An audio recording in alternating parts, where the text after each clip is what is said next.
They came from Eastern Kentucky and moved to Southern Ohio, not exactly that far away. These are two very close areas, but they moved away, even though they didn't want to, because of economic opportunity to provide for their families. So I certainly empathize with that. But yeah, if somebody showed up, and like I'm the vice president at a Secret Service detail, it's hard to put myself in this perspective right now. But if like somebody showed up to my home in Cincinnati and pointed a gun at my head and said, "You have to leave or we're going to kill your children," I'd leave, right? But most migration decisions are not actually that consequential or extreme. Makes sense. Yeah. There should be a button just down below here, and if it says subscribe, you're already subscribed. If it says subscribe but, that means you're not yet. And if you're not subscribed, please can you do us a favour and hit that button. It helps the show more than you know, and according to the algorithm, you're someone that watches our show, but you haven't hit that button. Thank you so much. This young man here, you ultimately go into the Marine Corps? I go to the Marine Corps, yes. I try to be charitable. I have friends who work for him, think he's a great guy. I'm not saying he's not. But when I was a senior in high school, I remember I'm in a restaurant called Skyline Chili, Southwest Ohio. And this guy comes out, Skyline Chili, he's got like a World War II red veterans hat. We call them red hatters in the United States. So he was a veteran of World War II. And I remember feeling like, because even at that stage, this was probably 2003, 2002 maybe, I remember thinking to myself, this generation is dying away. Like I had this feeling, right? Because most veterans you met, they were veterans of Vietnam, maybe of the first Iraq War. But I went up and I was like, I should have said, I said, "Thank you, sir, for your service." And he was like genuinely touched. But I remember thinking, this guy answered the call. Now we have to answer the call. This September 11th happened when I was a junior in high school. And there was this patriotic sense of, this is our World War II, right? And even some of the historical analogies that got used were the exact same. Saddam Hussein was Adolf Hitler. What if you had an opportunity to stand up and say no to Adolf Hitler when he annexed the Sudetenland? Wouldn't you have taken that chance?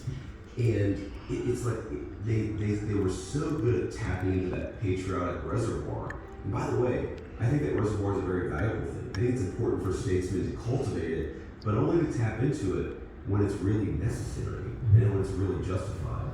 And what was so screwed up about Iraq is, I remember like, I went to the Marine Corps recruiter and I wanted to be Marine because my older cousins were Marines and people said the Marines were the toughest. He's watching me. Whether that's true or not, that was certainly the impression that Marines had of themselves. I signed on the dotted line. I went in what's called open contract. So sometimes you sign up and you have your job assigned, like you already know what you're going to do. I went open contract. I said, you can give me whatever job you want to. I just want to be a Marine.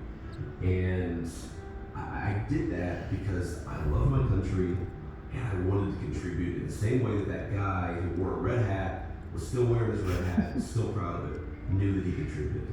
And that led me, of course, to go to Iraq from 05 to 06 and made a lot of friends, gained a ton of appreciation for the Marine Corps as an institution and the people, but became a little jaded about it. They're watching. Aww. Because that patriotic reservoir that exists in any country, I think it's maybe most powerful in the United States of America because, again, we have this 70+% of young people say they're back in their country. That's very unique among advanced economies. And I'm sure a lot of people in Europe look at that and say, oh, those jingoistic idiots, they're wrong, or there's something bad about that. But I actually think to have a relation, you have to have the willingness that if, God forbid, something happens, you're willing to put on your uniform and go and do what needs to be done.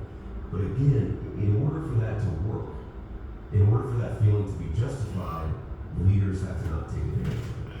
You can't say Saddam Hussein is Adolf Hitler. He wasn't. You've got to be careful with it. And I don't think that George W. Bush was careful with that. I think that he called the nation to do something that ultimately wasn't actually in our best interest as a nation, but more fundamentally, he drew on that wellspring of patriotism to direct us to do something that we should have been doing in the first place. Because he had bad information, or because of negligence or incompetence? I know enough people who know. I think he had bad information, but fundamentally, like post 9/11 was really important. We had to go and deal with the terrorist networks that have existed all across the world that have been allowed to fester over the previous generation of American negligence. But fundamentally, the war of terrorism was not an existential thing to the United States of America. In the way that like World War II was an existential thing for Britain, right? And I think we have to be careful about how we describe what we're asking our young people to do, because if you ask them to do something and they feel like you were being honest with them, I think that sort of pays dividends into that patriotic reservoir. If you ask somebody to do something and it turns out you're lying to them, whether it was intentional or not, I think you draw down to patriotic. Well, hello. I mentioned that. What happened? And I don't have the information, I don't have the data in front of me. But whatever the number of Americans, young Americans who say they're back in the country, I would bet I bet a lot of money